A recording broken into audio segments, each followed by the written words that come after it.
Ladies and gentlemen, the President of the United States.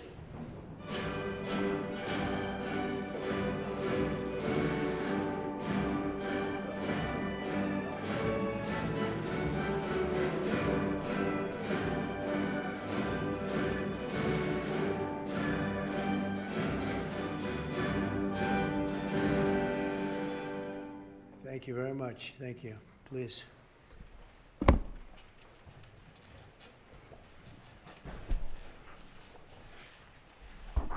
It's a great honor to have all my friends here. It's like Old Home Week. What a job you're doing. And thank you very much for that. We want to begin by thanking the people that have done such a great job at the White House. They have been doing really incredible work during a shutdown. I don't even know if they're supposed to be working, but they wouldn't miss a day. So I just want to thank everybody for that very much. And we're here today to discuss a sweeping, unprecedented, and historically successful operation that my administration has carried out in recent weeks to arrest, prosecute, and permanently remove members of foreign drug cartels from American soil. And the people gathered around this table are the ones that are doing it, and in this room. Some of them sitting a little behind. Some of them, I'm surprised, are not actually at the table. You people should be very insulted by that. But you've done a great job back there. On my first day in office earlier this year, I signed an executive order to officially designate the drug cartels and savage transnational gangs as foreign terrorist organizations. It was my honor to do so. And on that same day, I also signed an order directing the creation of the Homeland Security Task Force to bring together all federal, state, and local partners to achieve the national policy goal of eliminating the cartel presence in America once and for all. And the results are, and it's early, and the results are spectacular. Led by ICE and the FBI, this task force includes the Department of Justice, the Department of War, DHS, the intelligence community, ATF, the DEA, the U.S. Marshals, and the state and local agencies in every part of our country. Other than that, we don't include too many people. That's a hell of a group, isn't it, huh? When you think of it. That's not a group you want against you. Certainly not at one time. In addition to the task force members, we're pleased to be joined by representatives of law enforcement at every level, the highest level, actually, but every level, including National President of the Fraternal Order of Police, Patrick Yos. Where's Patrick? Patrick, thank you, Patrick. Thank you for the endorsement, too. That really hit it off. I would have gotten 98% anyway, but it was still good to have your endorsement. Thank you, Patrick. I don't forget those things. President of the National Sheriff's Association, Chris West. Chris? Thank you, Chris, very much. Great, good job. Major Cities Chief Association Executive Director Laura Cooper. Laura, thank you, Laura, very much. Major County Sheriffs of America Executive Director Megan Noland. Megan, thank you. Thank you very much. And President of the National Border Patrol Council, my friend, and a very good speaker, by the way. Whenever he gets up and speaks, I say, that guy can really speak. I don't know. I don't want him to run for office. I want him to stay where he is. Paul Perez. Paul. Thank you, Paul. Where is Paul? Hi, Paul. What are you doing over there, Paul? Good job. Good speaker you are, though, Paul. I mean it, too. You've made some incredible speeches, and all from the heart, too, right? Some great ones. Today, you'll hear details from my national security and homeland security teams about the extraordinary historic achievements of this new Homeland Security Task Force since it became fully operational last month in all 50 states. The job they're doing. What we inherited from this past administration is like disgraceful. In a matter of weeks, the task force has made the largest number of arrests of cartel leaders, operatives, and gang members in American history, more than 3,000 and counting. That includes members of the ultra-violent New Generation Cartel, the Sinaloa Cartel, the LNFM Cartel, MS-13 Cartel, and you know MS-13, the gang, and Tren de Aragua, another beauty. That's a group of real garbage we have to deal with, that we shouldn't have to deal with. These are, in addition to the massive numbers of dangerous criminals my administration arrested nationwide since January 20th, numbering over 120,000. It's a record, and 120,000 criminal arrests. Thank you very much. Unfortunately, for 4 long years before I took office, the last administration allowed the cartels and their operatives to frankly take over our country, to freely infiltrate America and all the communities nationwide. Along with transnational gangs, these groups have unleashed more bloodshed and killing on American soil than all other terrorist groups combined. These are the worst of the worst.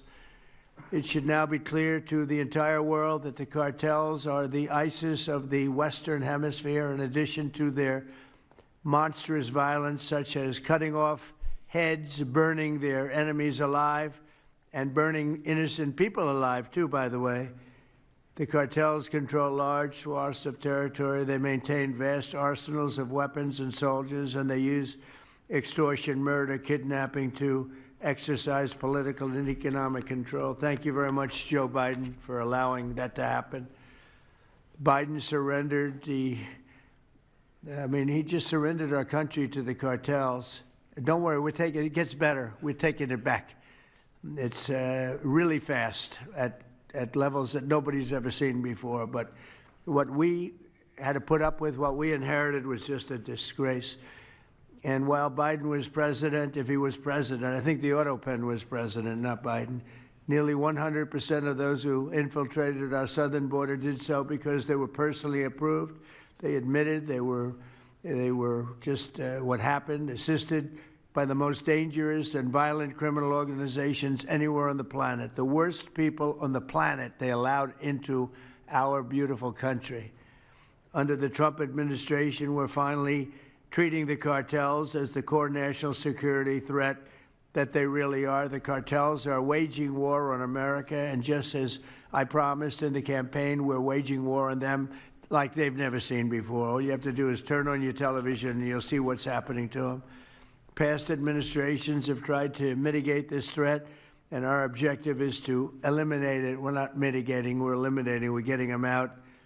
The bad ones we're putting in prison. We hate to do that because that means we're stuck with them for 50 years or more. In recent weeks, our Homeland Security Task Force has seized more than 70 tons of deadly narcotics, along with more than 1,000 illegal guns. And that's just recently. This is already the most successful anti-cartel and anti-gang operation in American history, and it's just getting started.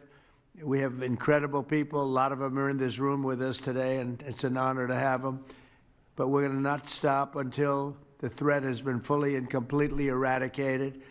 I want to thank task force members with us today, including a person who's doing a fantastic job, Attorney General Pam Bondi. Thank you, Pam. Thank you. Secretary of War Pete Hegseth. Sounds so much better than Secretary of Defense. I don't know. Do you guys agree with that? I don't know. It sounds, we won the First World War, the Second World War. I always say everything before and everything in between. And then we got woke and we said, well, let's call it defense. I think we like it this way better.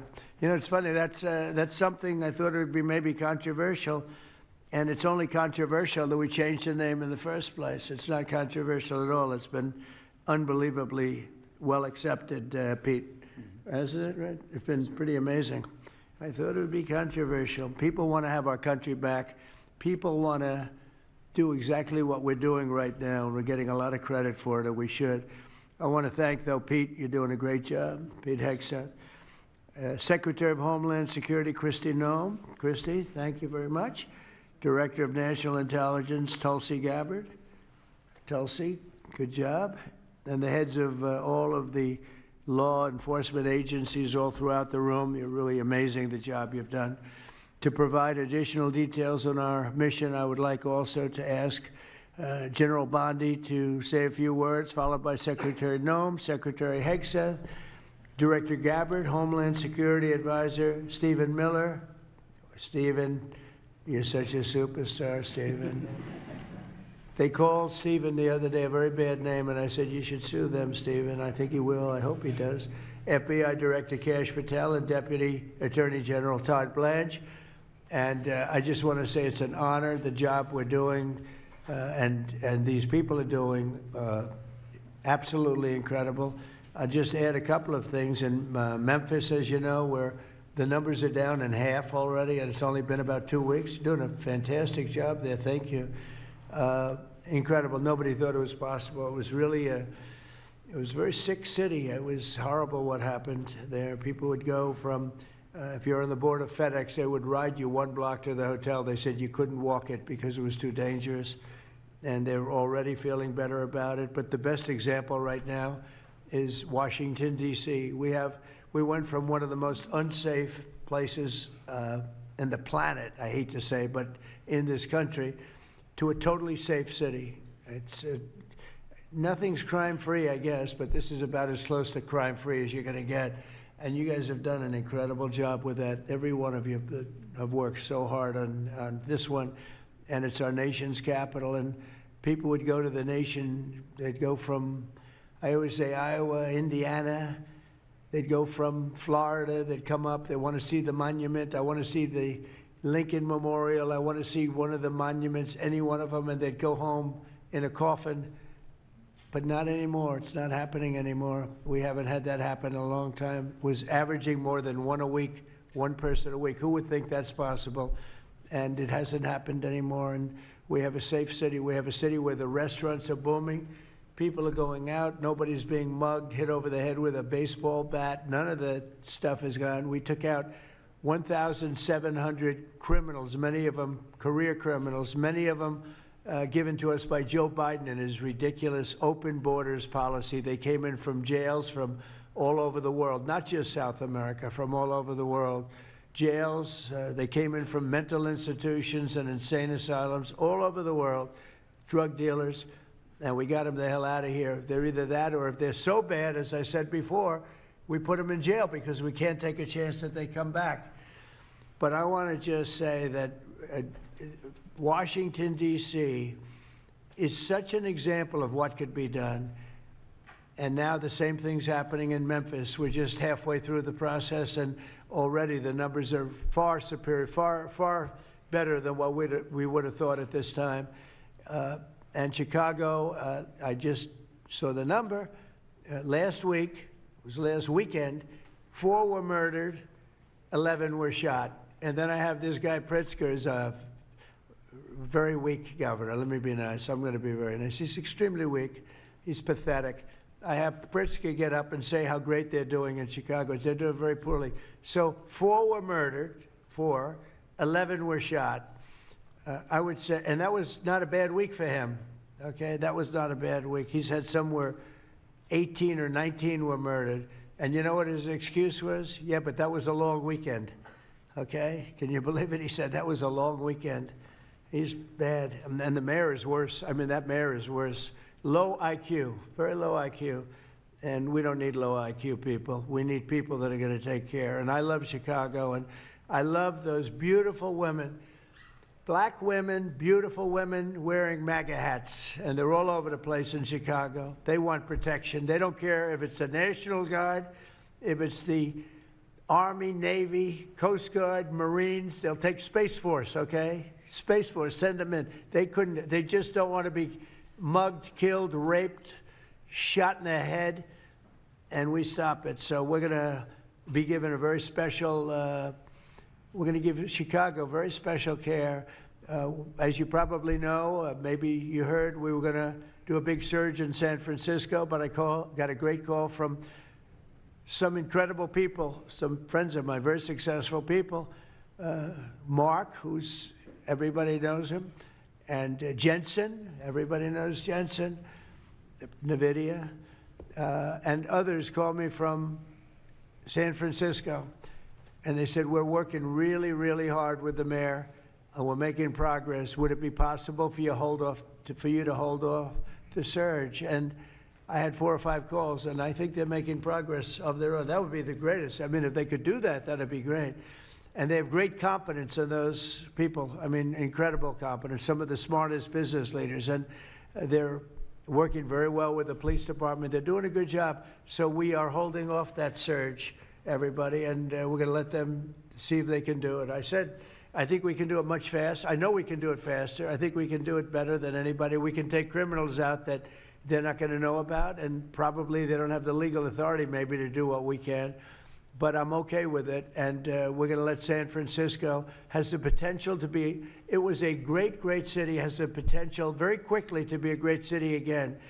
And these are the companies that are there that are all working, and those are the people that asked me, could you do away with the surge, and let's see how it works. And we'll do that. If we need to, we'll do it, but it's possible that we won't need to, and we will be focusing on other places like Chicago. And we'll have Chicago taken care of very quickly. But just remember, 11 people shot, 4 people murdered, okay? And that was this weekend, and that was Chicago. And then you'll see Pritzker get up and talk about, well, we have it under control. They don't have it under control. Just the opposite, it's getting worse. So we'll take care of, as soon as we give the go-ahead, which is all I have to do is give the go-ahead. We won the big court case the other day on the National Guard. That was a good case. Same thing with Portland, speaking of that, because that's where we won it. But, I mean, I looked the other night, Saturday night, Portland is like burning to the ground, and these people are saying it's just friendly stuff. The whole place is burning to the ground. So we'll take care of that one. That's like an insurrection more than it is anything else. That's crazy. Portland's crazy. And then you listen to these radical left people talking about it's really okay. You're seeing things. You're really seeing things. So we're going to take care of Chicago. We're going to take care of Portland. We're going to take care of Memphis. We're proud of D.C. There's nothing to take care of anymore, but we're not going to let it ever go bad. It's never going to happen again, our nation's capital. And with that, I'm just going to tell you that Pam Bondi has done a fantastic job. And Pam, would you say a few words, please? Thank you, President Trump, and thank you for your leadership. And this is all about collaboration. And around this table, I'm looking around this table, we all work so well together. I don't think another administration in our nation's history has worked so well together. We talk constantly, Secretary Noem, Tulsi, Pete, constantly, but also all of our agencies working hand in hand, and that's why this is so successful. And these people around this table are working 7 days a week, 24 hours a day, even though the Democrats have tried to shut down the government. Terry Cole, I'm laughing because you're around the clock, you're all over the world. Director Patel, you're unstoppable what you're doing around this country. Gowdy Serralto, U.S. Marshal, Rob Sakata and Dan Driscoll wearing your ATF hats. Rob, I was on the texting, Todd Blanche and I were on texting you at 1 a.m. on cases. I mean, that's how committed all of these people are to just keeping all of our citizens safe. And that's what it's all about. And this project is the brainchild of Stephen Miller. And you are doing so much to keep our citizens safe, our kids safe, and get these drugs off our streets. Like the mayor of San Francisco and I are going to be meeting on fentanyl in a few weeks and working hand in hand on that. Secretary Noem spoke to him. But the results of this last month have been historic. As the president said, in the last month, think about this, 3,200, more than 3,200 violent gangs and drug dealers have been taken off the streets. Off the streets. Now, Director Patel and all of these agencies have also been working so hard on getting the leadership. But we are getting all the gang members off the streets and the drug dealers, Sinaloa, CJNG, MS-13, and more, TDA. 91 tons of drugs have been seized as a result of this task force. We tried to put this in perspective for you. This would be filling 4 18-wheelers, all the drugs just in the last month that have been taken off the streets. 58,000 kilos of cocaine. Think about a big backyard swimming pool. That would fill 1.5 swimming pools. Just the powder cocaine that has been removed, saving lives this last month, thanks to all of these people around the table. 2,300 kilos of fentanyl powder and 2.1 million fentanyl pills off the streets. And as the president said, more than 1,000 illegal guns. The Biden administration was, for way too long, all of these great law enforcement officers surrounding the table were not able to do their jobs. What they've said is now they've been uncuffed. They can do their jobs now. We've been watching transnational gangs grow in our country, become organized, set up infrastructure in all of our states, but no longer under President Trump. We are destroying the infrastructure, and we're no longer on defense. All of these great men and women are on offense, so they better get ready. We're dismantling the cartels, and we are taking the leaders into custody and all of the gangs. We are going to supercharge this work. This is not a pilot program. This is permanent. We are here to stay. And Secretary Hegseth, we couldn't do this without you and the Department of War. Thank you all so much for everything you're doing around this table, working tirelessly. And President Trump, thank you for giving them the ability to do it. Thank you very much. Thank you. Mr. President, since the year 2000, we have lost over 1 million Americans to drugs, to overdoses, to these cartels that have proliferated that kind of a disease on our people and have gone to war with our next generation of Americans. When you signed the executive order that was protecting the American people from invasion, what you did is that you took these cartels and gangs that we've known for decades and you declared them to be what they really are, and that's terrorists. You declared war on them, and you didn't say we were just going to fight them. You said we are going to destroy them. And everybody around this table is so honored to be here to work with you to destroy these terrorists that have been killing Americans for years and getting rich off of it. I'm so proud of the work that was done just in the September surge. You referenced that earlier. We had over 400 operations that went down in those first 43 days of the Homeland Security Task Force in operations that brought, as Pam referenced, 3,200 terrorists to justice, got them off the streets. Sir, we also have had over precursors and chemicals that were brought in. We've had the work at the southern border. We've got Border Patrol here at the table with you. Fentanyl has been cut down by 50% coming into this country over our borders.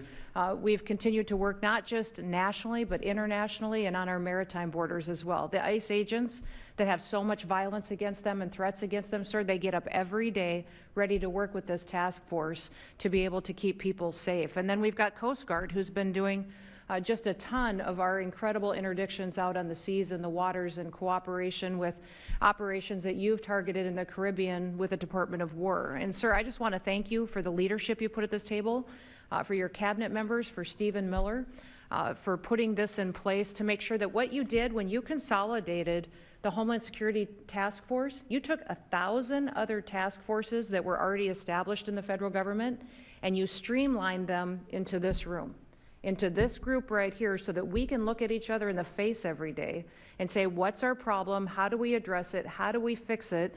And then we go to work together with our arms linked to do exactly what you told us to do. And that's not just protect the American people from invasion, but to kill these terrorists. You gave us the task to eliminate them, destroy them, so that they can't destroy the next generation of Americans. So thank you, sir. Thank you for the people you put around this table. Thank you very much. That's a great job. Thank you. Pete? Yes, sir. Well, thank you, Mr. President, for your leadership.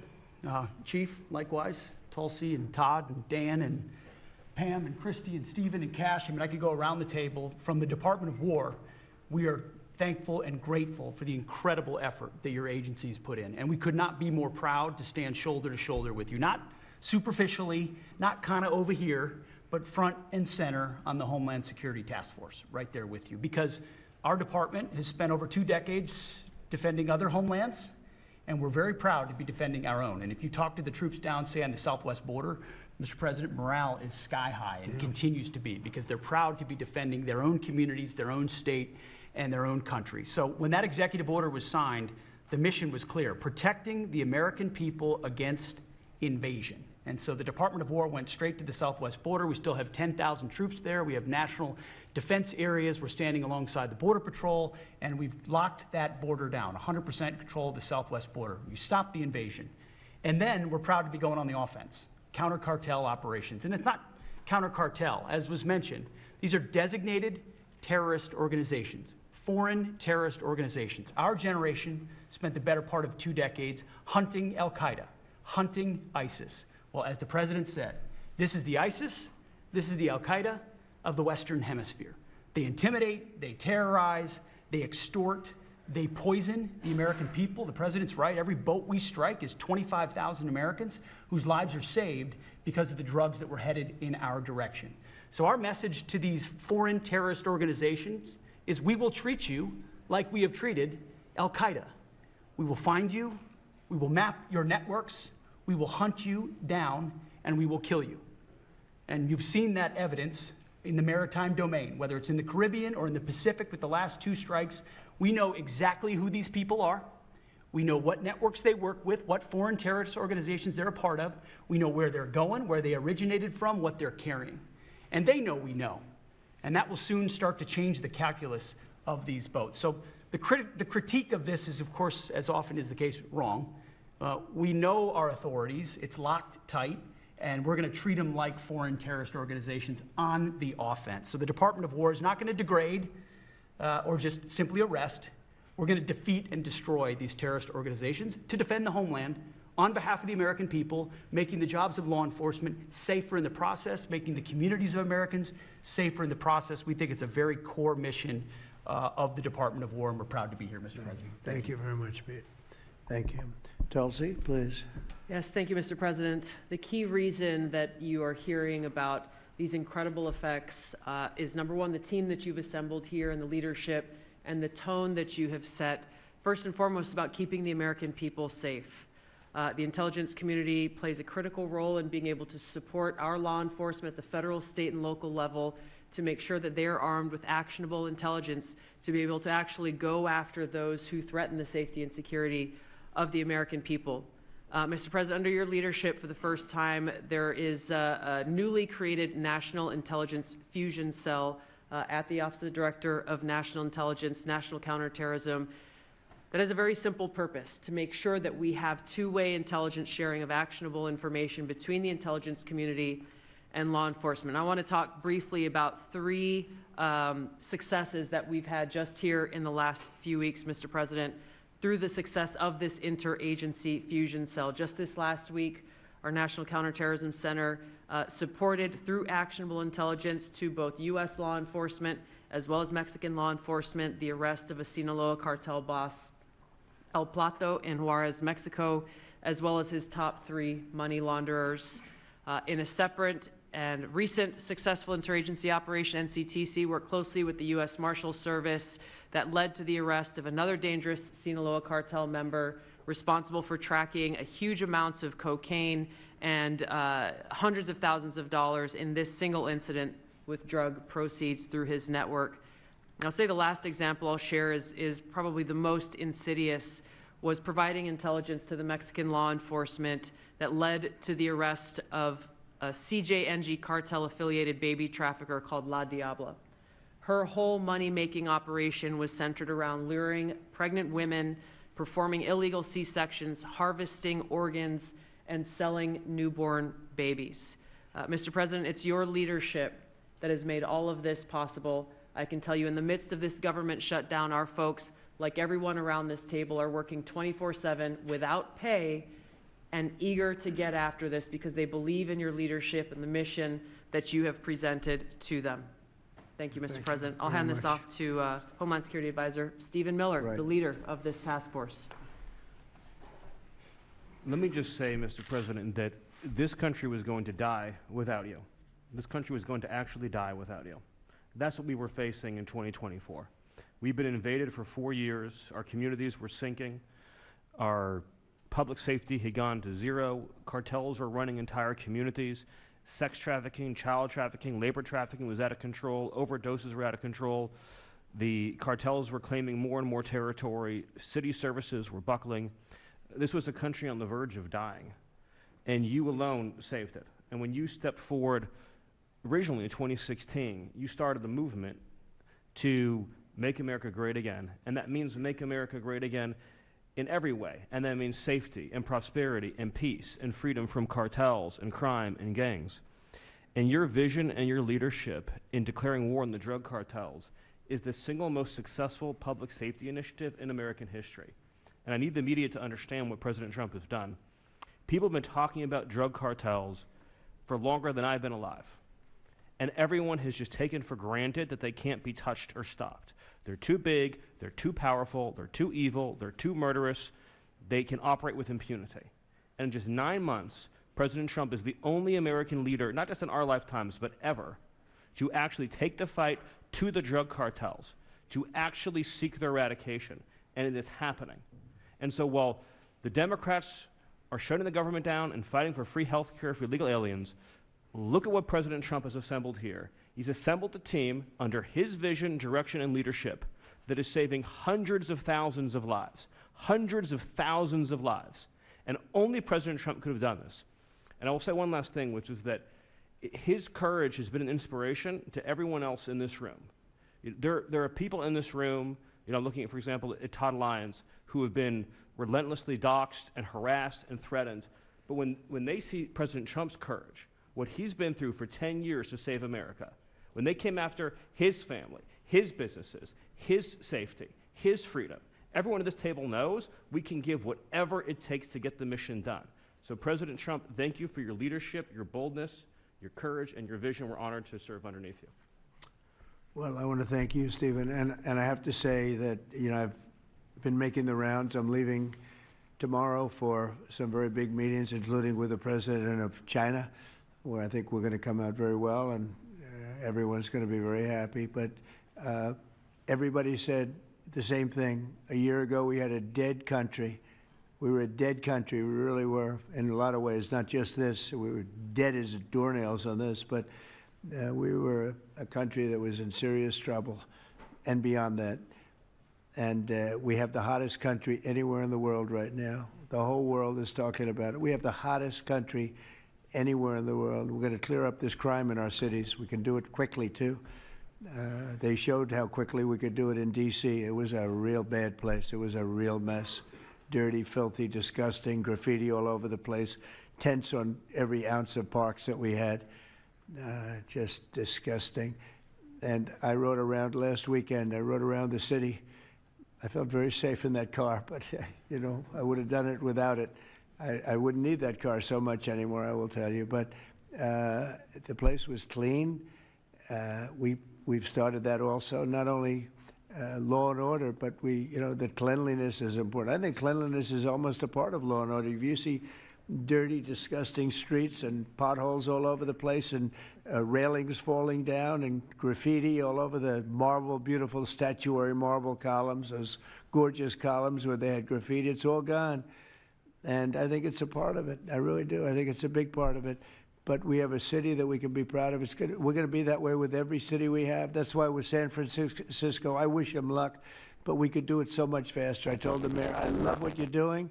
I respect it, and I respect the people that are doing it. They're the biggest people in the country. They're the biggest people in the world. A lot of the high tech.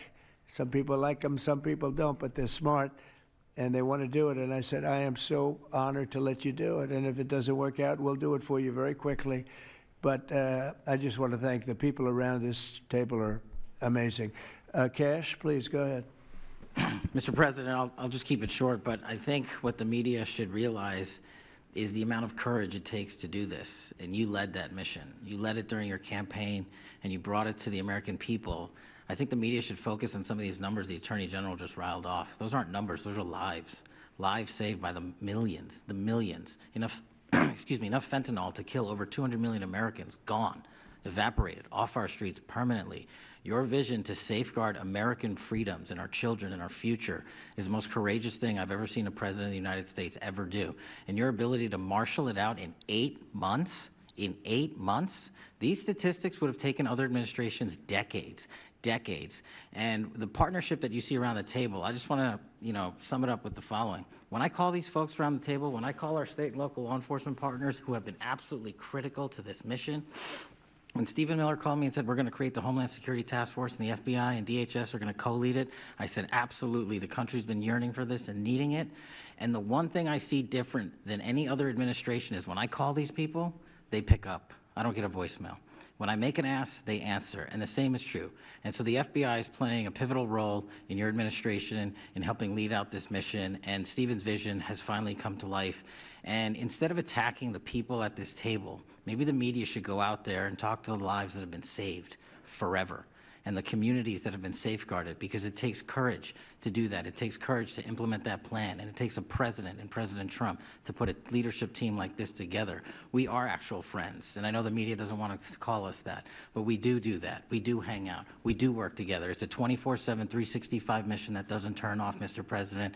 And as Stephen said, we're inspired by your leadership, and this country's thankful for these 8 months, and I can't wait to see what the next 4 years looks like. Thank you very much. Thanks, Cash. Great job. Todd, please. Thank you, Mr. President. The number that I think matters, over 3,266 terrorists have been taken off the streets in 2 months. And for each of those arrests, there's anywhere from between 4 to 20 law enforcement agents, federal, state, and local, executing those arrests. And that means every one of them are putting their lives on the line to make these arrests, to make our communities safer. And so what I will say to them is thank you, but also what I will say to them is that to the extent that there are politicians, as recently as today, suggesting they are doing something wrong. We have governors, district attorneys, mayors, and even congresswomen suggesting that our federal law enforcement and the state and local law enforcement that are helping them are doing something wrong. That is disgusting and something that we will not tolerate. That every day Attorney General Bondi and I talk with all of our partners, making sure that they know that if any one of our federal agents, our state or local agents working under the HSTF banner are even touched by any of these terrorists or rioters, they will be prosecuted to the fullest extent of the law. When politicians aid these terrorists by trying to give them comfort or protection or suggesting that somehow our men and women are doing the wrong thing, same problem. We will not tolerate it, Mr. President. So thank you to all of our state and local men and women that are helping us, and our federal law enforcement officers that are literally putting their lives on the line every single day. We will always protect you. Thank you, Mr. President. Thank you very much, Todd. A really good job you're doing, too. Thank you. Any questions, maybe pertaining? Mr. President. How about pertaining to this for a little while? And whoa. Would you have any questions of these incredible people? Mr. President. Mr. President. Yeah, go ahead, please. Go ahead. Mr. President, thank you. Mr. President, thank you. Good to see you. If I could just ask both of you, including Secretary Hegseth, there's reporting the U.S. just sent B-1 bombers near Venezuela to ramp up some military pressure there. Is that accurate, and can you tell us more about that mission? No, it's not accurate. No, it's false. But we're not happy with Venezuela for a lot of reasons, drugs being one of them, but also they've been sending their prisoners into our country for years under the Biden administration. Not anymore. We have a closed border. We had actually nobody for the last 4 months, I guess 5 months. They say they report nothing. They report zero. I don't know if that can be possible, but we'll accept it, right, fellas? But we have closed borders. We have people coming into our country, but they only come in legally. We have the strongest borders we've ever had. We might have the strongest borders of almost any nation right now. And that's a big difference from what it was 2 years ago when everybody was pouring in. But we're very unhappy with Venezuela because of what they've done. They've emptied their prisons into our country. Nobody can do that. Only a stupid person would have accepted it.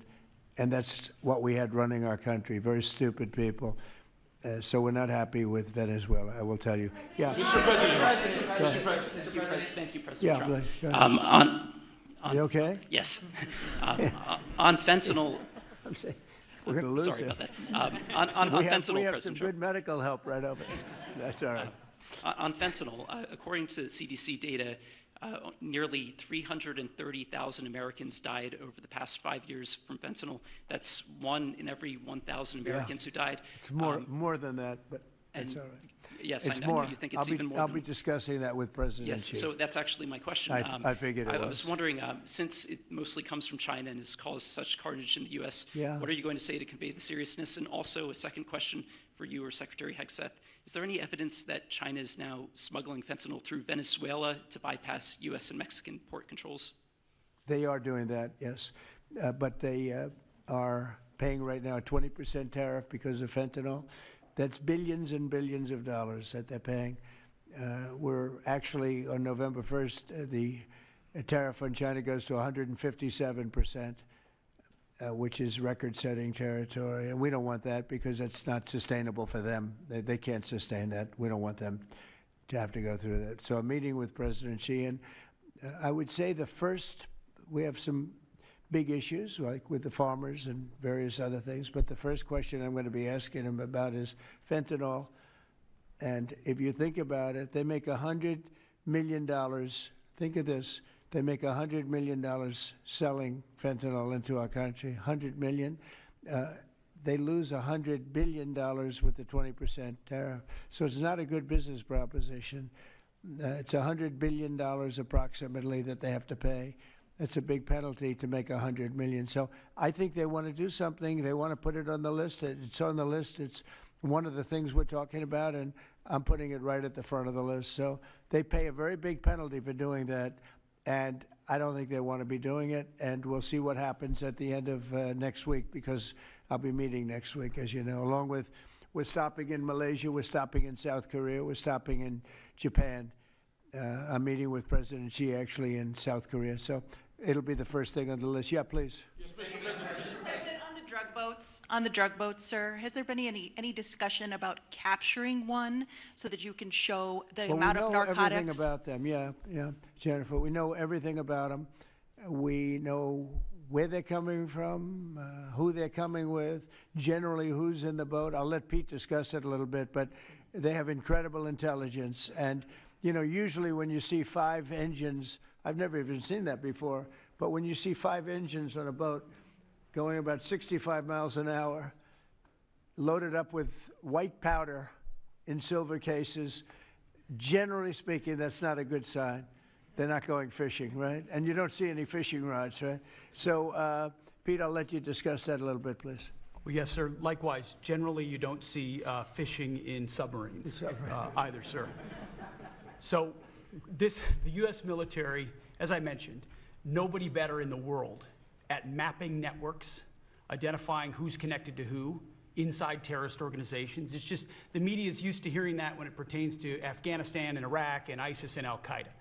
But if you reframe how you understand the world in our own hemisphere, that's exactly what these foreign terrorist organizations are. And so we will track them, we will map them, we will network them, and we will hunt them and kill them because they're trying to, and they are killing and poisoning the American people. And inside that, we have all the license necessary, all the authorities necessary to take these kinetic strikes, and we'll continue to take them. And we've been, you know, just to add, because I think it's important, we've been capturing them for years. You know, it's not like, gee, let's capture one. We've been doing that for years. For 25 years, we've been doing it. Not at a level like we're doing it now. I mean, just with the hits we're hitting, but we have much more intensity than any administration's ever had. But we've been capturing these boats for years, and they get back into the system, and they do it again and again and again, and they don't fear that. They have no fear.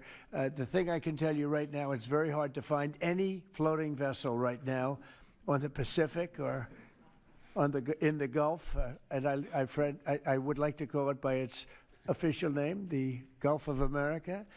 Another little triumph of the Trump administration. I said for years, I said, why do we call it the Gulf of Mexico? It's 93%, the shoreline is 93%. All right, so I never understood that, so I made that change. I never realized how easy that was going to be, other than, I guess, AP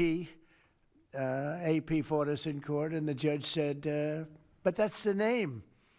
And actually, they were sort of semi-prohibited from even covering us after that. It was pretty amazing. But we have the Gulf of America, and there are very few boats, very, very few boats, not even fishing boats, to be honest. I don't want to do that to the fishing industry, but it's been so effective. And our sea drugs, as they call them, they use the term sea drugs, the drugs coming in by sea, are like 5% of what they were a year ago, less than 5%. So now they're coming in by land, and even the land is concerned, because I told them that's going to be next. You know, the land is going to be next. And we may go to the Senate, we may go to the, you know, Congress and tell them about it, but I can't imagine they'd have any problem with it. I think, in fact, while we're here, I think it's a good idea, Pete. You go to Congress, you tell them about it. What are they going to do? Say, gee, we don't want to stop drugs pouring in. They're killing 300,000 people a year. I think that's the real number, 300,000 people a year. So between that and my discussion with President Xi, I think we have never made progress like we've made. The sea drugs are almost dead, and they can't come in that fast from the land. And the land drugs are much more dangerous for them. It's going to be much more dangerous. You'll be seeing that soon. So that's the way it is. Yeah. Go ahead, please. Yeah, go ahead, please. With the glasses, go ahead. Thank you, Mr. President. Good. I wanted to ask, what's your reaction to Representative Dan Goldman calling on NYPD to arrest ICE agents who he says are acting illegally? He says they are illegally assaulting people and illegally detaining people at immigration courts in New York. Well, you know, I know Dan, and Dan's a loser. You understand. He's a guy that doesn't have what it takes. He's been trying so hard, and they're exhausted. I mean, it's so ridiculous, right? A suggestion like that. So, you know, they're just trying so hard, and it's not working. They've even now started imitating me, of all people. They want to imitate me, and they start using foul language, but they use too much of it. You know, you can't use the F word 7 times in one sentence. It doesn't work. It might work once every 7 news conferences, but you can't do it. You can't do it 7 times in one sentence. So I don't know. They're really they're in big trouble. That party. Go ahead. Mr. President. Some alleged smugglers have survived some of these recent strikes and been sent back to their home country. If they're terrorists, why not just arrest and detain them? Go ahead. 2 points on that. First, when I served in Iraq in 2005 and 2006, we used to, instead of a gallows humor way, talk about the Iraqi catch and release program, the reality that we would catch a lot of people, hand them over, and then they would be recycled back through, and we'd have to recapture them or attack them again. And that's why changing the dynamic and actually taking kinetic strikes on these boats ought change the psychology of these foreign terrorist organizations. To those 2 that survived the shot on the semi-submersible, think again, compared to Iraq and Afghanistan, the vast majority of people that we captured on the battlefield, we handed over to the home country. Did we always like how it shaped out? Sometimes we did, sometimes we did not. But 99% would go to the Afghan authorities or the Iraqi authorities. So in this case, those 2, they were treated by American medics and handed immediately over to their countries where they came from, hopefully to face prosecution, which is a very standard way of handling something like this. And you'll do that with future survivors, anyone else who survived? We've got protocol of how we'll handle it. Mr. President. Not that guy. He's so hopeless. Go ahead. Go ahead. Yesterday, there was a vote at the Knesset on annexing the West Bank. Do you see it as a challenge to your peace efforts? Could you say that louder, please? Yes, yesterday there was a vote at the Knesset in Israel on annexing the West Bank. Do you see it as a challenge to your peace efforts? Will you answer that, please? Because I cannot understand the words you're saying. Where are you from? Where are you from? You're from France. Beautiful accent, but we can't understand what you're saying.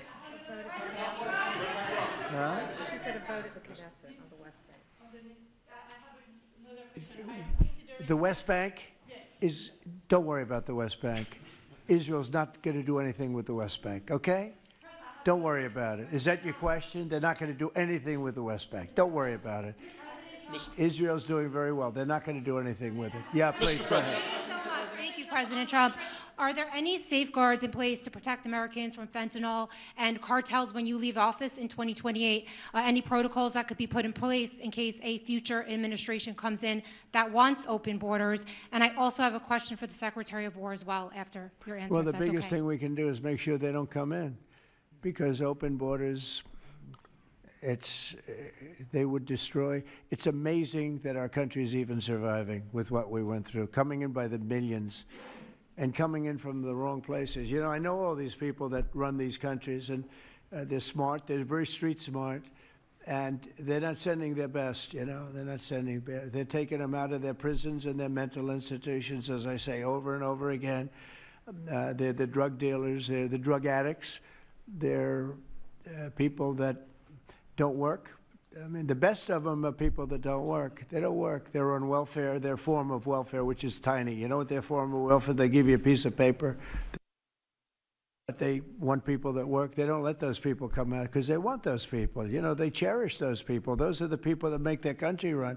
They give us all of the people that don't work and are murderers. 11,843 murderers came in. 11,800. Many of them committed, more than 50% committed more than one murder. Now, why do we want them? Why would Biden and that group of thugs that he had working for him, why would they accept these people?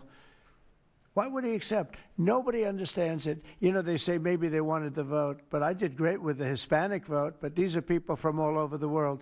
Why would they do it? So one question, no matter what I do, I can't, you always like to know the opponent. You have an opponent. What are they getting at? And usually you can. Why would they allow 20 million, maybe 25 million people into this country, almost all of which, but most of which should not have been allowed into our country?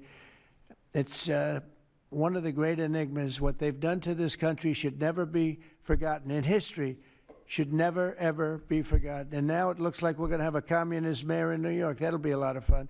But remember this, they have to go through the White House. Yeah, please, go ahead. Today you pardoned the founder of Binance. Can you explain why you chose to pardon him? And did it have anything to do with his involvement in your Which one? Who is that? The founder of Binance. He has an involvement in your own family's crypto one, yes, business. I believe we're talking about the same person, because I do pardon a lot of people. I don't know. He was recommended by a lot of people. A lot of people say that, are you talking about the crypto person? A lot of people say that he wasn't guilty of anything. He served 4 months in jail, and they say that he was not guilty of anything, that what he did, well, you don't know much about crypto. You know nothing about nothing, you fake news. But let me just tell you that he was somebody that, as I was told, I don't know him. I don't believe I've ever met him. But I've been told by a lot of support. He had a lot of support. And they said that what he did is not even a crime. It wasn't a crime, that he was persecuted by the Biden administration. And so I gave him a pardon at the request of a lot of very good people. Mr. President. Yeah, please. Yes, Dan. President, thank you so much. This is the kind of question I like. Yeah, right here. the numbers from this task force are jaw-dropping.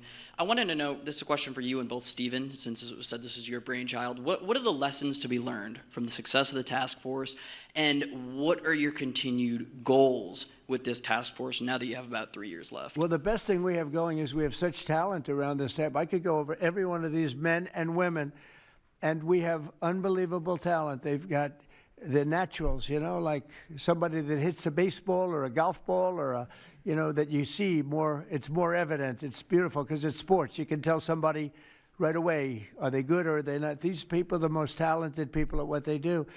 And when we started talking about this, Stephen and all of us, it seems so easy. What is surprising to me is how quickly we can straighten out a large city, a big city, a mean city, a city that's sick, that got very sick with guns all over the place, with bullets shooting all over, where you take your life in your hands if you go out and buy a loaf of bread. That's not America. That's not our country.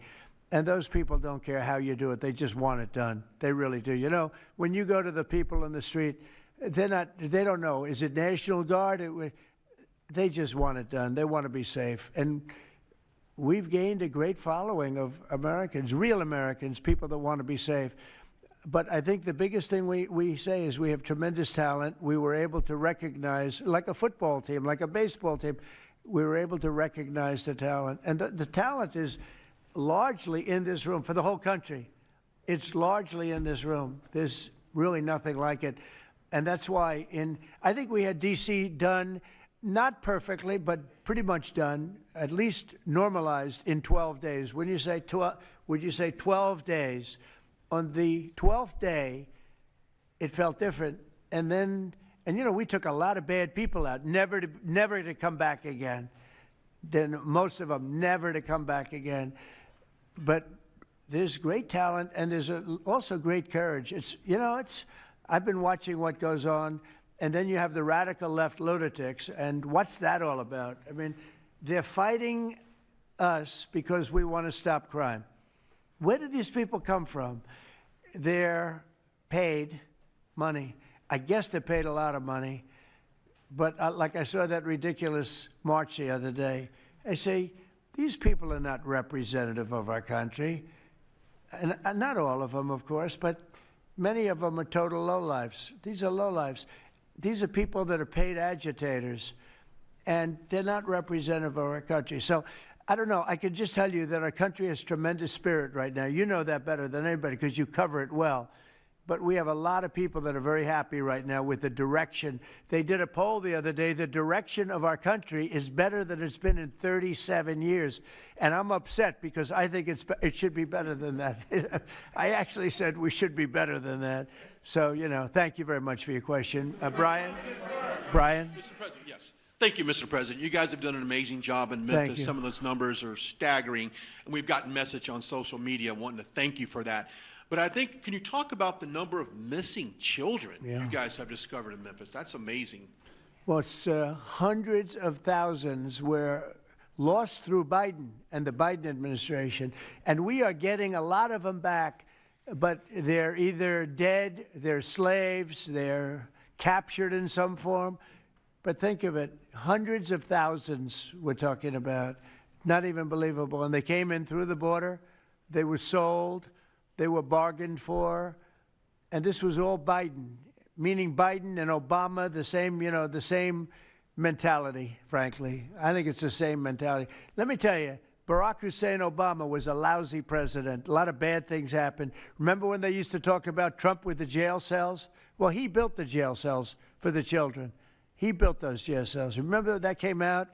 But, sir, they were built in 2014. You remember when that came out? After me going through that stuff for about 2 weeks, and then they found out it was Barack Obama that built those jail cells. No, these people they were bad leaders. I hope we don't have it again. I hope we don't have it again because, you know, our country's come back a long way, but it can only withstand so much, and we don't want to ever go through that again. We never want to have open borders again. We don't want to have men playing in women's sports. We don't want to have transgender for everybody.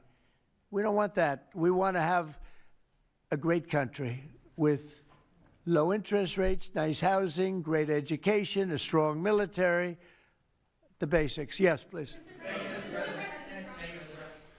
In last night's New York City mayoral debate, Zohran Mamdani said he would close Rikers Island if elected. What kind of impact would that have on public safety? Well, it's not good. I guess it's not a very nice place, but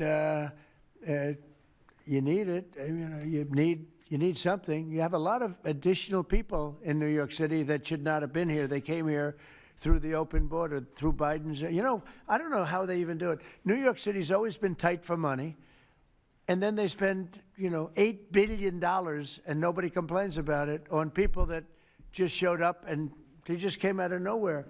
Where did they get the money? All of a sudden they have money. I tell you what, we have to keep our prisons very fair and very safe, but you get a lot of criminals. We have a lot of additional criminals. I used to talk about it. They used to say, well, only good people come in from foreign countries. I said, that's not right. I didn't know that for a fact, but it had just started, right? The open borders and people flowing in by the millions. They make our criminals look like the nicest people on earth. That's the only good thing. They make our criminals look like nice people. They are the meanest, the most vicious. Tren de Aragua, you don't get any sicker. They cut people's fingers off because they called the cop. Did you call the cop? Yes. They cut off his finger so he can't call the cop anymore. And then they say, next time we're going to cut off your hand if you cut, because they took over his apartment in Colorado. You know, Colorado, they took over a town, then they took over another town, and you have a weak governor over there. He doesn't know what the hell he's doing, so he lets it go on. But we're getting them out of here. We're getting them all out. They're going back to lots of, not just Venezuela, they're going back to lots of countries. Venezuela would be one, however. Yeah, please. Thank you, Mr. President. Yeah. A moment ago, you said that if Secretary Hegseth went to Congress and briefed them on the operations against we will these, go, I said. You will go. And we it would will be go. difficult for them to object. I don't see any Lawson going. No reason not to. You know, they'll always complain, oh, we should have gone. So we're going to definitely, I'd like to just tell you, let's go. We'll go. And Mr. We're going to tell them what we're going to do, and I think they're going to probably like it, except for the radical left lunatics. And Mr. President, if you are declaring war against these cartels and Congress is likely to approve of that process, why not just ask for a declaration of war? Well, I don't think we're going to necessarily ask for a declaration of war. I think we're just going to kill people that are bringing drugs into our country. okay? We're going to kill them. You know, they're going to be like dead, okay? Yeah. Yes, red hair. Thank you. Beautiful red hair. Thank you. I'll tell my hairdresser that. She'll love it. This is a question for both you and the Secretary of War, Mr. Hegseth. Who are you with? I'm with the Center Square. We're a newswire service. With everything that's going on between the narco-terrorists in the Caribbean, and then also with more Chinese, Iranian, Russian ships also taking part in Venezuela. Are you have any plans of expanding operations out of Roosevelt Roads, and in fact, placing some home porting some ships there? Yeah, go ahead, Pete. We're familiar with the location that you're referring to, and we'll make sure that we're properly displaced in order to deal with the contingency we're dealing with there, and also any ways in which other countries would attempt to be involved also. So we can walk and chew gum. We're definitely keeping our eyes on near-peer adversaries at the same time, but we think sending a message on these cartels, these narco-terrorists, is an important inside our hemisphere, which for far too long, other presidents, as the president pointed out, they've ignored our own backyard and allowed other countries to increase their influence here, which only threatens the American people. We're changing that. One big thing that has happened, though, because you mentioned expansion and expand our efforts. So when I was running for office, second term, everybody was talking about the fact that nobody wanted to join the military, nobody wanted to join the great police force. You know, they didn't want to join New York's finest or any of our police forces. They didn't want to join anything having to do almost like with the country, with the uniform. We are setting records with the Army, Navy, Air Force, Marines, Space Force, Coast Guard. We're setting records. We've never had anything like it. And I'll tell you when it started, November 5th. We didn't even have to wait till January 20th. They saw spirit. And now we have people coming in that are, it's unbelievable. And if we wanted to increase our military force, if we wanted to increase any one of these, including police forces, they can now get men. People didn't want to be policemen and women. They didn't want to be firemen and women. They didn't want to go into the military. We were having tremendous recruiting problems, and now we're setting records. We literally, last year at this time, you were doing stories that the recruitment was a disaster. We couldn't get men and women to go into the military. Now we have such an overabundance.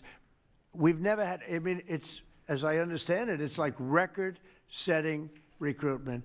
This is in less than a year. It's been amazing. So this is a good time to expand if we want to do it, and I think we should. I think we should, and we probably will. Yeah, please. Yeah. Blue. A couple questions for you. First for you and Secretary Hegseth. Is the administration supportive of sending National Guardsmen to cities for the express purpose of aiding deportation and immigration enforcement efforts? To expand deportation efforts? Sending National Guardsmen to U.S. cities for the express purpose of aiding deportation and immigration enforcement efforts. What we've done so far is stand alongside federal law enforcement in every way, facilities and personnel, but also we have a great deal of lift inside the military. We're able to move assets in a way that no other aspect of the U.S. government can. And so where we can rapidly assist with mass deportations, we have been happy to do that. And then one more question, if I may. Is the administration at all supportive of potential measures to crack down or regulate or even ban apps that track ICE agents' locations?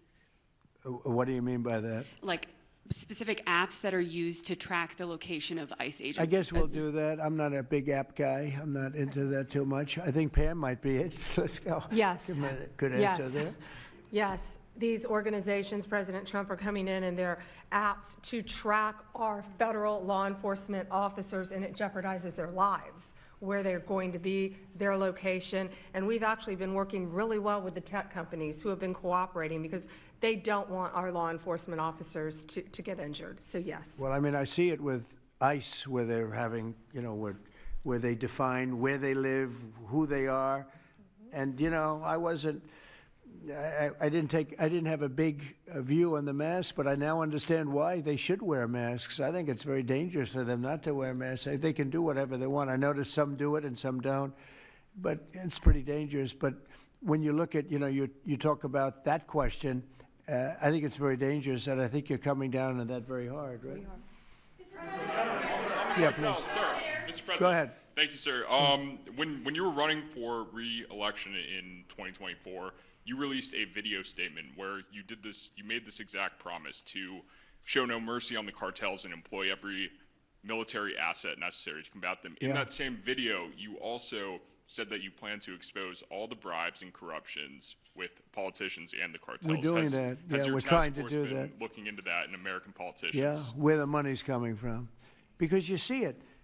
Like even that garbage deal they had this weekend, which was embarrassing to them, and the crowds were much more, the crowds were not big. Those crowds were not big at all. But when you look at signs, and they're all made beautifully, the yellow signs, I saw the yellows, the blues, but they're all made professionally in a printing shop, looks like on Madison Avenue someplace. Some guy is paying for all that stuff. And we don't mind protest. Protest is a good thing. I protest. I'm always protesting, right? But when you see some of these people are going crazy. They're going crazy because they're getting paid. Because there's no reason for them to be going crazy. But you watch some of them, and they're professional agitators, and we are finding out who's paying them. Yeah, we have a lot of information about who they are. You're going to be very surprised when you find out. And I have a question for Secretary Hegseth. Sir, a memo circulating on social media details the establishment of a National Guard response force that's going to be trained in crowd control and civil unrest and deployed in all 50 states by April of 2026. Can you verify the authenticity of that memo, and do you have any more information on the operations? I'm not going to answer particulars on something that may be in the planning process, but we definitely do have multiple layers of National Guard response forces, whether it's in each state, whether it's regionally, whether it's Title 10 active duty, whether it's Washington, D.C. We've got a lot of different ways that constitutionally and legally we can employ Title 10 and Title 32 forces, and we will do so when necessary.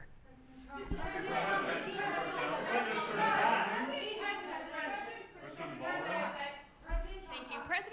President Putin basically said today that Russia is immune from U.S. sanctions. He said that it would not impact the Russian economy in any serious way. Is he Good. wrong? I'm glad he feels that way. That's good. I'll let you know about it in 6 months from now. Okay. Let's see how it all works out. Yeah. Go ahead, please. Blue. One about the shutdown. I'm Taylor Poplars with Spectrum News. The same day you established this task force back on January 20th was the same day you pardoned the January 6th defendants. Yeah, very proud of that. Yeah. Just last weekend, one of them was charged with allegedly threatening to kill House Minority Leader Hakeem Jeffries. And a big theme of this task force has been allowing law enforcement to do their job and holding accountable people who go after law enforcement. Do you worry that your actions back on day one undermine what this task force is trying to accomplish? No, you have thousands of people that we're dealing with, and you know, if one goes haywire, look at what this guy in Virginia said, where he wanted to kill his opponent. He's going to kill his opponent. He's going to kill his opponent's children and I think wife, and he continues to run. And the Democrats continue. He's running for Attorney General in Virginia. Look what he said. So now, do you think all Democrats should be prohibited from living anymore? I mean, think of what he said. He's going to kill his opponent, and he's going to kill the children of his opponent, and I think the wife.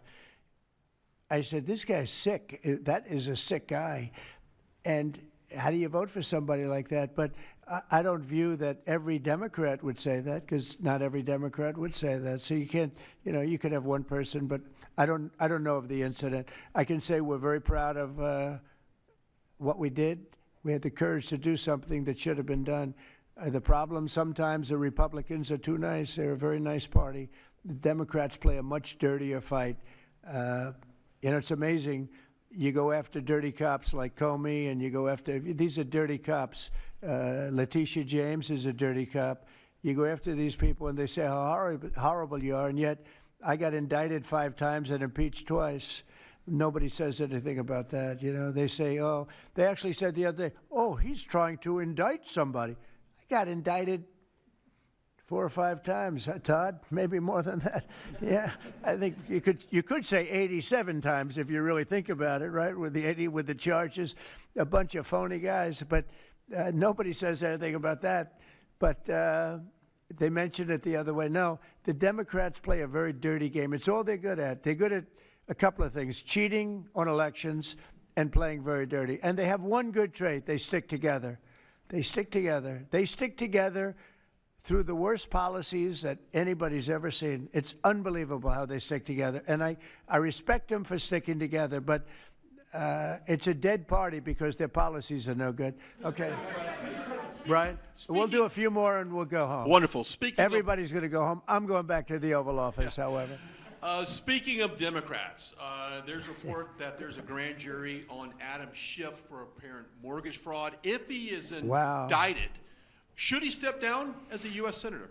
Well, you know, I'm not going to comment on that. I would just say Adam Schiff is one of the lowest forms of scum I've ever dealt with in politics. He's a horrible human being, very dishonest person. I have no idea what's going on. You tell me that he's going to be indicted. I don't know. You could ask Pam. I don't know if she could say it.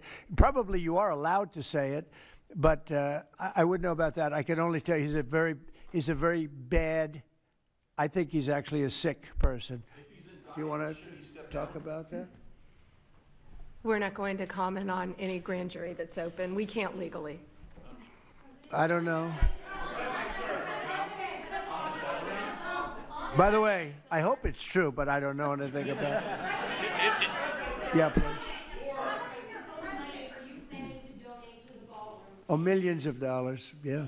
Well, I also give, I give a lot of money to the White House. The White House is, as you know, I give my salary, and I usually like to steer it to the White House because this house was a little bit abandoned.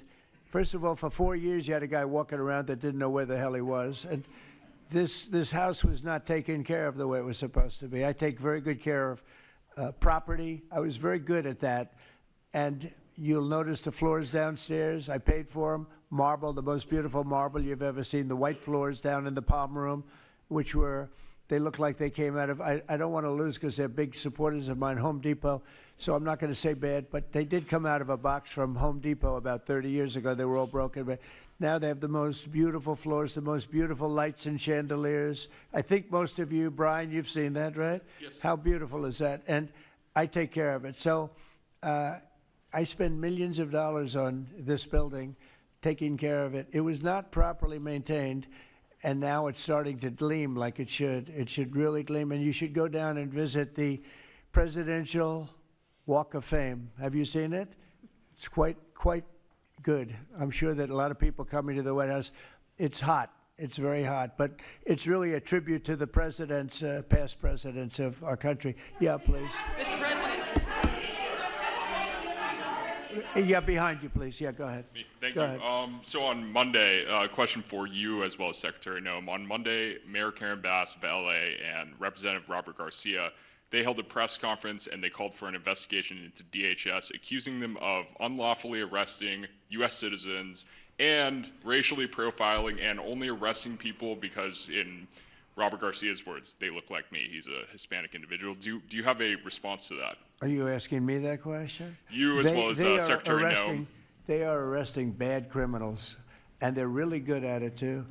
I look at the numbers, they always like to say that, oh, you're arresting this and that. Then when you check it, you find out, geez, almost every single time, and, obviously every once in a while they may get one wrong, but they always correct it. They're able to correct it. But they are arresting really bad people. They're arresting people that kill, people that would cut your throat and not even care about it. These are brave people, and it's very dangerous. And if they go even a little bit too far, they get into trouble, which is a shame. I protect them, but they get into trouble. But they're arresting very serious criminals, and they're getting them out of here. Okay, one or two more. Doug, do you have a question? I'd love to have Doug have a question, our great photographer, because he's such a great guy. And he might be the most talented person over there. I don't know. Go ahead. Let's hear your question. This guy's a real beauty.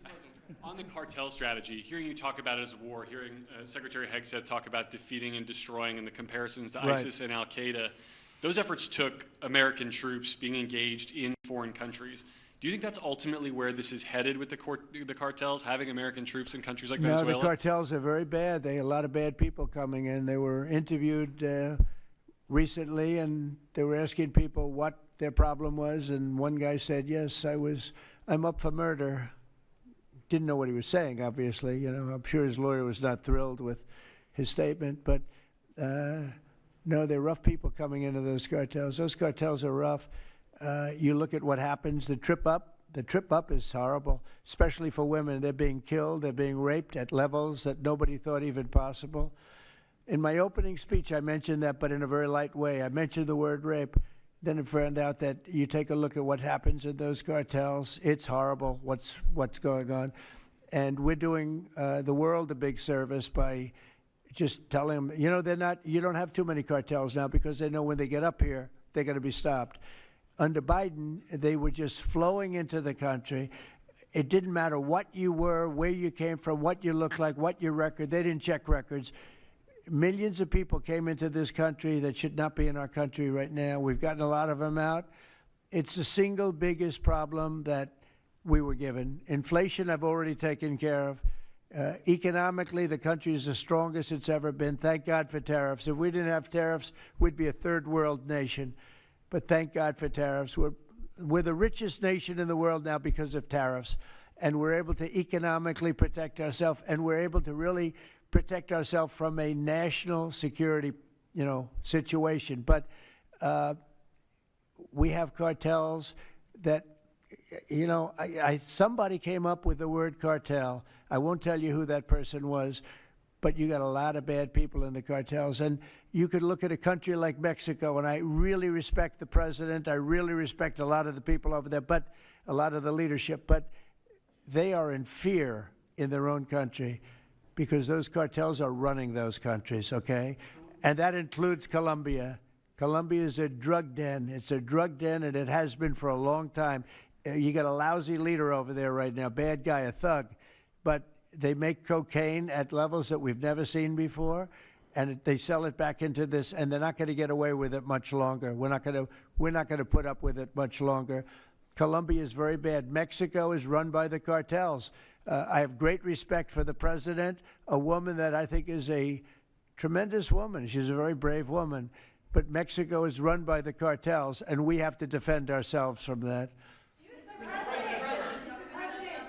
Go ahead. Let's go with you. Go ahead. Let's listen to this beauty.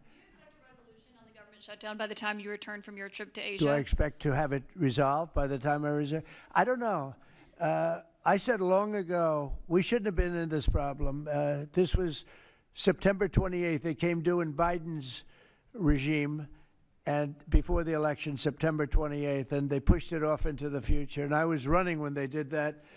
And when you're running, but I did say, what the hell are they doing? That and debt ceiling. They also pushed the debt ceiling past the election date, so that would mean the next president has it. But I did say that I think the Democrats have gone totally crazy, and you don't know what they're going to do because they don't care about the people. They don't. I really think they have no leadership. They have a lot of very low IQ people. Jasmine Crockett is a low IQ person. A lot of them are. I don't want to insult too many of them, but a lot of them are. They have no rudder. I don't think they know what they're doing right now. They've never done this before. They always agreed to go and, called an extension. Let's do an extension and talk. Even today, look at what happened today. They don't want to pay the people that have worked. And, this was supposed to be this was a test. And they wouldn't pay the people that have been working. They said, no, we don't want to pay them. This is all the Democrats. Now, all we need is 5 Democrats. And I know a lot of Democrats that are saying they're more than 5. Probably not that many more than 5, but there are more than 5. And all we need is like 5 Democrat votes, so we open our country again. Sad, though, we have the greatest economy in our history. We have the highest stock market. All these things are rocking. We will have, by the end of my first year, more than $20 trillion of investment. The all-time record is $3 trillion. I think it's China. We're going to have $20 or $21 trillion. We've never had anything like it coming in because of tariffs. The money pouring into our country, the plants that are opening, AI, automobiles, everything. And the Democrats want to close our country. They're really, they say deranged. They suffer. I guess it's Trump derangement syndrome, which I think is going down now as an official condition by the doctors. I think they get paid extra money if they handle it because it's more difficult to handle than a normal mental disease. But you know what? They really should approve an extension, get the country back to work, get the people paid. And, you know, it's very simple. You just don't know what's going on. There's something wrong with them. Yeah, it's sad, actually.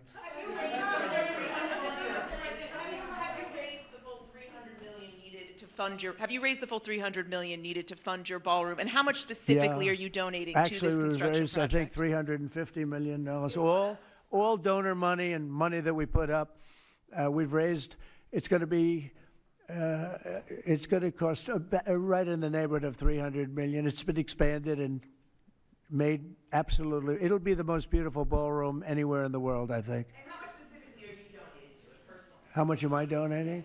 I won't be able to tell you until I finish, but I'll donate whatever's needed, I'll tell you that. Do I have a name for the... I won't get into that now. Yeah, go ahead, please. Without their first full paychecks, federal workers. By the way, a friend of mine, talking about donors, a friend of mine, a man that's great, I'm not going to use his name unless he lets me do it. Susie can tell you about this, but he called us the other day and he said, I'd like to contribute any shortfall you have because of the Democrat shutdown. I'd like to personally contribute any shortfall you have with the military because I love the military and I love the country. And any shortfall, if there's a shortfall, I'll contribute it. And today he sent us a check for $130 million. I would love to tell you he doesn't really want the recognition, if you want to know the truth, but he gave us a check for $130 million, which was sort of a shortfall, yeah. And it's going to go to the military, yeah. Is that the correct number? $130 million. That's what I call a patriot. Okay, thank you very much, everybody. Thank you. Thank you.